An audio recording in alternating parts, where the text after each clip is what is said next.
Chers amis, le bonjour, bienvenue dans cette suite de vidéos consacrée à la programmation de jeux vidéo en JavaScript Vanilla et on va réaliser un paddle ou un casse-brique. Et bien cette fois on va s'intéresser à l'objet bal.js. Donc on va créer un fichier qui sera dans le répertoire src avec les copains. Donc on va créer un fichier bal.js. Cette balle, encore une fois, elle va hériter d'entités, donc c'est une classe qui est possible et disponible, que vous pouvez utiliser ou pas, hein, c'est vous qui décidez, qui sera disponible dans la bibliothèque EasyLib. Tiens, je fais une petite orthographe, EasyLib. Donc les amis, comme à chaque fois, on va importer des objets dont on a besoin. Le premier objet dont on a besoin, c'est l'objet entity. Donc je fais un import entity et je vais from la prendre de ma bibliothèque EasyLib. J'ai besoin également d'images. Les images impliquent qu'on ait besoin de GAssetsManager qui est disponible à partir du main.js. Ça, vous commencez, j'espère, à comprendre la chose. On va exporter une nouvelle classe de type ES6 JavaScript. Donc je fais un export classe, je l'appelle bal avec un grand B et il hérite, donc il instance entité. Donc la balle est une entité. Alors, regardons de quoi on a besoin. La balle, au début, au démarrage du jeu, la balle est verrouillée au paddle. Il faut que la balle sache où se situe le paddle. Il est donc logique à la construction de la balle de lui passer une référence du fameux paddle. C'est ce qu'on fait dans le constructeur. Le constructeur va s'attendre à trois choses ici. Première chose, quelle est la taille de la fenêtre? Parce que la balle va rebondir sur les bords, elle a besoin de connaître la taille de la fenêtre de jeu. Donc on va lui passer la largeur de la fenêtre, la hauteur de la fenêtre et une référence du paddle. Quand on lui passera une référence, elle sera capable de mémoriser cette référence du paddle, et sachant où est le paddle, elle pourra se situer par rapport à ce fameux paddle. Donc ce qu'on fait dans le constructeur, on reçoit la largeur de la fenêtre, on reçoit la hauteur de la fenêtre, et on reçoit ici un truc bizarre, mais on reçoit une référence. En C++, on aurait eu un pointeur. Ici en JavaScript, il n'y a pas de pointeur, il n'y a que des références. Donc l'interpréteur JavaScript va finir l'adresse de paddle ici. Donc on aura sa référence. Et bien cette référence, la connaissant, on est capable de connaître la position du fameux paddle. Comment construire la balle? Donc ça, on a vu ça il y a quelques temps. On va faire un super, on va construire l'entité. On va le positionner pour l'instant tout en haut à gauche. On va le positionner en x égale à 0, y égale à 0. Et on va demander gentiment à l'asset manager de nous donner, via le getImage, l'image qui est contenue dans l'étiquette balle. Donc de fait, je viens de construire l'entité.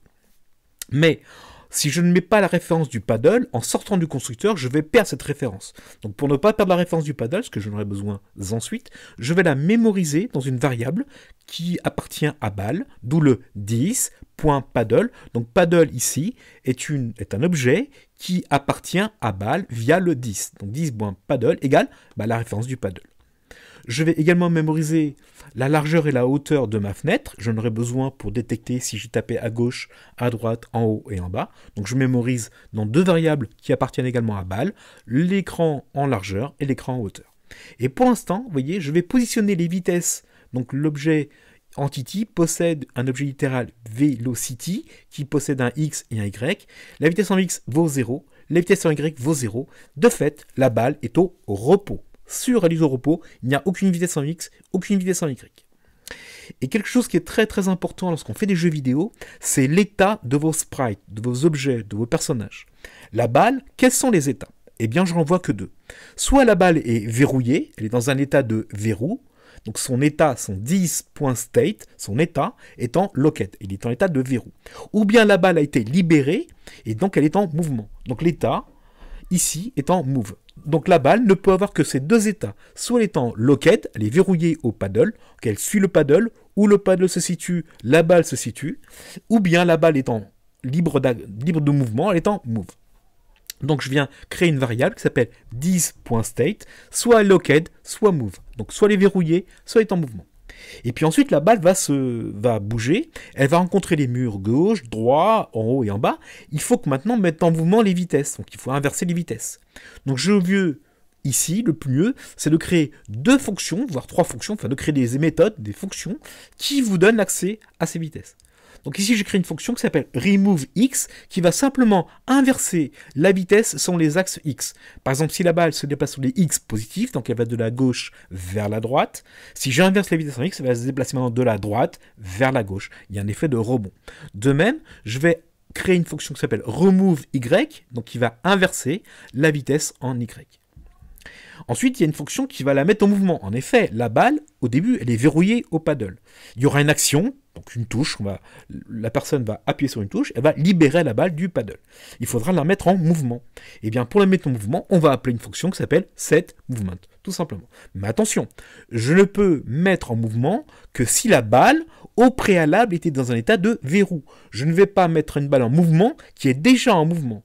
De fait, je vais d'abord tester son état. Si son état est de type locked, if this.state égale locked, donc il est bien en état de verrou, il est verrouillé au paddle, et bien qu'est-ce que je fais?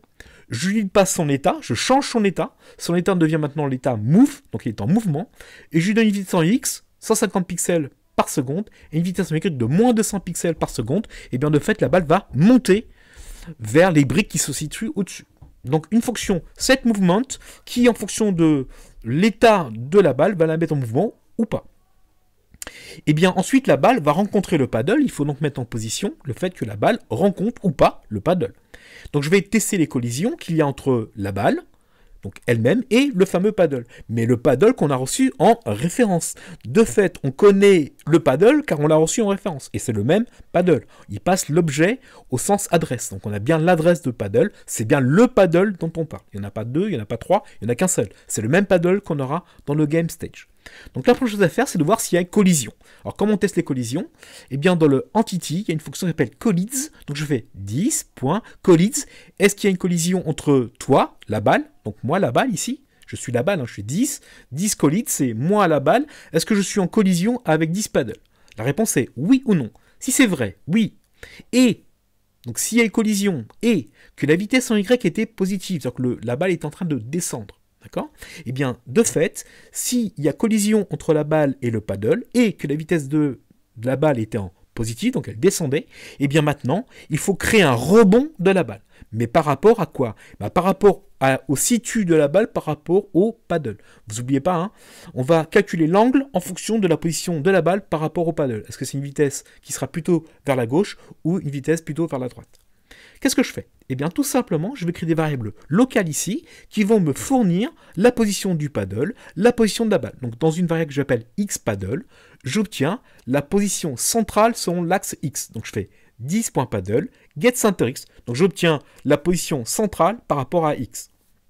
De même, je crée une variable xBall qui est 10.getCenterX. Donc, dans xBall et xPaddle, vous avez les positions centraux par rapport à x. Je calcule un certain delta, donc je fais const delta. Tout ça, c'est des constants parce que ça bougera plus un peu. Je vais faire un calcul une fois, on va sortir ensuite. Donc constant delta, je calcule la différence qui est entre la xBall et le xPaddle. Ce résultat peut être positif ou négatif. Eh bien, je vais calculer un angle en fonction de ce résultat. Donc là, c'est une petite équation très simple. Attention les amis, les angles, c'est donc radian. Donc je fais l'angle égale moins 0,02 fois delta, qui peut être soit positif, soit négatif, et je rajoute 1,57. Donc j'obtiens un angle. Cet angle, on va calculer sans cosinus, on va calculer sans sinus. Et je vais mettre ces deux variables dans dx, donc qui sera la vitesse selon des x, et dy. Alors petite subtilité, attention, il faut que la balle remonte. Donc la vitesse doit être négative. Donc pensez-y, c'est très important. Sinon, la balle va continuer à traverser le paddle au lieu de remonter. Donc le x est positif, mais le y doit être négatif. La balle doit remonter. Donc le y doit être négatif. Et ensuite, les amis, eh bien je vais... Ces résultats attendus, le dx, dy, je leur donne les vitesses. Je fais la vitesse selon x, donc 10.velocity.x, et la vitesse dx fois 1,003. Alors pourquoi? Eh bien, j'augmente la vitesse de 30%. Voilà, ça va être plus marrant, ça va être plus fun. Donc, j'augmente volontairement la vitesse de 30% selon l'axe x, et demain, je vais augmenter la vitesse selon l'axe y de 30%. La balle, quand elle se déplace, elle va rencontrer les murs. Et donc, il faut tester... si elle rencontre des murs, c'est ce qu'on appelle dans les edges. Donc comme on avait fait sur le paddle, je vais créer une petite fonction ici qui s'appelle edges, qui va regarder si la balle elle touche à gauche, est-ce qu'elle touche à droite, elle est en haut ou elle est en bas. Donc on va regarder le côté droit. Donc je récupère le côté droit de ma balle, donc en faisant 10.getRight. Est-ce que le côté droit est-il plus grand que la largeur de ma fenêtre? Et est-ce que la balle se déplace effectivement vers la droite? Si c'est le cas, eh bien on fait un remove x, donc là on change la vitesse en x, donc la balle va repartir vers la gauche. Et de même, si la balle touche à gauche, donc je récupère dans le getLeft la position gauche de ma balle, si elle devient négative ou nulle, et si la vitesse en X était négative, donc il partait vers la gauche, j'inverse la vitesse en X et va partir maintenant vers la droite. De même, vers la position haute, donc si la position Y, donc j'aurais pu utiliser getTop ici, mais voilà, pour vous montrer plusieurs façons, j'ai fait getPosition. Oui, j'ai fait disposition. Donc si la position Y est négative ou nulle, et que la vitesse était négative, donc la balle était en train de remonter, j'inverse la vitesse en Y, donc la balle va redescendre. Alors, attention, petite subtilité, si la balle touche le bas de l'écran, la balle doit revenir dans un état de verrou. En effet, on a perdu un point de vie, donc là on mettra des animations, des musiques, et on dira au score, bah malheureusement, on a perdu un point de vie. Mais en tout cas, il faut dire à la balle de revenir dans un état de verrou. Eh bien, on va changer son état en faisant quoi? Donc je récupère le côté bottom de ma balle, donc le côté bas, s'il est plus grand ou égal à la hauteur de ma fenêtre et que la vitesse était positive, donc la balle est en train de descendre, eh bien je change son état maintenant il passe en mode verrou, locked. Et bien ensuite on mettra en œuvre ceci. Donc vous voyez des petites fonctions de edges pour regarder si on est tapé à gauche ou à droite, et une fonction de collie de paddle, en fonction que si la balle touche le paddle, on calcule les vitesses X et Y par rapport à la position du paddle et de la balle en intersection. On va retrouver bien sûr les méthodes update. Donc première chose à faire, c'est regarder où se situe la balle par rapport au coin de l'écran, donc à gauche, à droite, en haut et en bas. Et j'ai deux actions à mener. Si la balle est locked, donc si elle est en verrou, je vais positionner la balle par rapport au paddle. Et si la balle est en mouvement, eh bien là je vais dire à l'entité, mets-toi à jour par rapport aux vitesses, mets-toi à jour par rapport aux positions. C'est le propos de ces deux fonctions-ci. Donc dans l'update, je fais quoi? Si son état est locked, donc il est en état de verrou, qu'est-ce que je fais? Je vais positionner le côté bas de ma balle par rapport au côté haut de mon paddle, en faisant 10.set bottom, donc positionne le côté bas de ta balle, par rapport à 10.paddle, que j'ai reçu en référence, je récupère le côté haut de mon paddle, et je le fournis à mon côté bas de la balle. De fait, la balle se situe juste au-dessus du paddle. Et je vais centrer le paddle et la balle, comment? Je récupère la position centrale de X du paddle, et je la fournis directement au centre X de la balle. Ouais, c'est très très très simple. Maintenant, qu'est-ce qui se passe si la balle est en mouvement? Si la balle est en mouvement, je dis à l'entité, remets-toi à jour par rapport à l'update, et je reçois ici le temps qui passe, j'utilise ce temps qui passe pour le fournir à entité. Donc l'entité va se mettre à jour par rapport à vitesse en X, par rapport à vitesse en Y. Et bien sûr, on va tester les collisions que si la balle est en mouvement. Parce que si la balle est verrouillée, effectivement il y a une collision, parce que la balle est juste au-dessus du paddle. Donc je ne vais tester les collisions si et seulement si la balle est dans un état de mouvement. Ça ne sert à rien de tester les collisions s'il est en état de verrou, évidemment. Et enfin, dans le render, donc je vais demander à l'entité de s'afficher en faisant quoi? Super.render, on reçoit le contexte graphique, on renvoie le contexte graphique à l'entité, l'image de la balle va s'afficher. Et je vais également dessiner le rectangle de collision pour que vous voyez les rectangles de collision agir. Vous voyez, la balle est très très simple. À part ce petit calcul hyper savant là où il faut calculer les angles, les cos et les sinus, sinon c'est assez basique. Il faut créer maintenant la balle, on va dans le game stage. Alors attention, il faut créer la balle dans le bon ordre et les éléments dans le bon ordre. C'est-à-dire, d'abord il faut importer la balle. Donc il faut faire un import de la balle qui est dans balle.js. Il faut importer le paddle, c'est ce qu'on a fait la dernière fois. Mais il faut construire le paddle avant la balle. En effet, on va fournir à la balle la référence du paddle. Donc je ne peux pas fournir la référence du paddle si je construis le paddle après. Donc il faut d'abord construire le paddle. Quand on a construit le paddle, on fournit la référence du paddle à la balle. Donc c'est ce qu'on va faire ici. Donc on va créer une variable qui appartient à GameStage, on l'appelle balle, 10.balle, c'est quoi? C'est une new balle, c'est une nouvelle balle, un nouvel objet. On lui passe la largeur de la fenêtre, on lui passe la hauteur de la fenêtre, ainsi il est capable de détecter les bords gauche, droite, haut et bas. Et vous lui passez ici la référence du paddle. D'accord? Donc le paddle a été construit la ligne au-dessus, et bien vous lui passez directement la référence du paddle. Il est capable, la balle, de connaître le paddle, il sait maintenant où se situe par rapport au paddle. Oui, c'est très simple. Il faut maintenant, dans l'update, vérifier qu'on a bien agi sur une touche pour que la balle puisse se mettre en mouvement. Donc je décide volontairement que c'est la touche espace. Donc si on touche la touche espace, la balle va se libérer. Donc qu'est-ce que je fais? J'utilise mon objet Input Manager, c'est lui qui est responsable de gérer le clavier. Donc je lui demande, est-ce que la touche espace a été appuyée via Input Manager is qui est pressed? Quelle touche en a besoin? La touche space. Attention, un grand S. Et si c'est le cas, qu'est-ce que je dis? Eh bien, je dis à la balle, mets-toi en mouvement. Oui, mais si vous appuyez sur la touche et que la balle est locked, eh bien c'est pas grave, il est locked, il n'y aura pas de mouvement, tout simplement. Parce que on a défini l'état, et en fonction de l'état, on agit d'une façon ou d'une autre. D'accord? Donc même si on appuie sur une touche et que la balle est en mouvement, bah, il n'y aura pas d'action cette fois. Il n'y aura qu'un mouvement que si l'état de la balle est en locked. On n'oublie pas bien sûr de faire des updates par rapport à la balle, il faut la mettre à jour par rapport au temps et par rapport aux vitesses, et il faut bien sûr afficher la balle via le render. Donc on met à jour dans le update et on affiche dans le render. Eh bien, oui, c'est très très très simple. Donc grâce à ma petite bibliothèque ici, on fait des choses très très simplement et avec quasiment aucun ligne de code, très peu de lignes de code.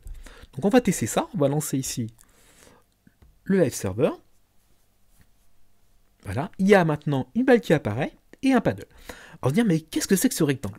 Alors, ce rectangle, c'est le rectangle de collision de la balle. La question est, mais pourquoi le rectangle de collision n'est-il pas avec la balle? Le rectangle de collision sera avec la balle si et seulement si vous faites un super.update. Or, lorsque la balle est en état de locked, il n'y a pas de super.update. Il y a des super.update uniquement si la balle est en mouvement. Donc, quand je vais appuyer sur la touche espace, je vais libérer. Donc, vous voyez, la balle là est bien verrouillée. J'appuie sur touche espace, je libère la balle, et le rectangle de collision va récupérer maintenant, effectivement, la balle. Donc en fonction où la balle touche le paddle, l'angle d'incidence n'est pas le même. Donc on va essayer de le faire toucher. Voilà, pouf, il est revenu. Et le rectangle, vous voyez, la balle, le rectangle de collision reste ici, parce que la balle n'est pas dans un état de move. Il ne sera uniquement mis à jour par rapport à la balle que s'il y a un move. On relance la chose. Tac, locked. On relance la chose. Alors on va essayer de le faire arriver à peu près au centre. Bon, dommage.